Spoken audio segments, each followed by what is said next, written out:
Hello అందరికీ ఈరోజు protein ఎక్కువగా ఉండే శనగల చాట్ తయారు చేద్దామండి. వీటికి ముందుగా 6 అవర్స్ ముందు శనగలు నానబెట్టుకోవాలండి.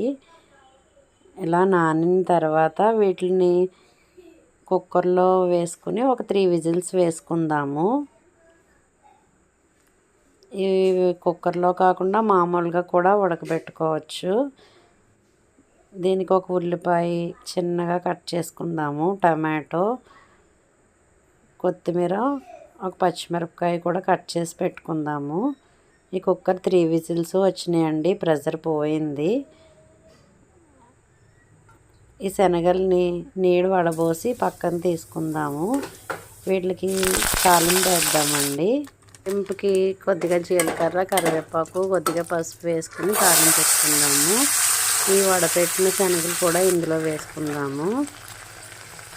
దీంట్లోనే కొద్దిగా ఉప్పు, కారం వేసుకుందాము. ఎటువంటి చాట్ మసాలాలు గట్రా అవసరం లేదు, ఇలాగే బాగుంటాయి. ఉప్పు, కారం వేసుకుంది.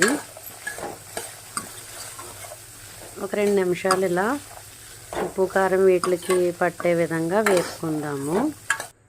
ఈ వేపుకొని కొద్దిగా చల్లారిన తర్వాత ఒక ప్లేట్లోకి తీసుకుందాము శనగలన్నిటిని. దీంట్లోనే మనం సన్నగా కట్ చేసుకున్న ఉల్లిపాయలు వేసుకుందాము, టమాటోలు, కొద్దిగా కొత్తిమీర, పచ్చిమిరపకాయలు వేసుకుని కొద్దిగా నిమ్మరసం వేసుకుని బాగా కలుపుకుందాము. దీంట్లో ప్రోటీన్ ఎక్కువగా ఉంటుందండి. పిల్లలు స్కూల్ నుంచి వచ్చేసరికి ఇలాంటి చాట్ రెడీ చేసి పెడితే చాలా బాగా తింటారు. Thank you.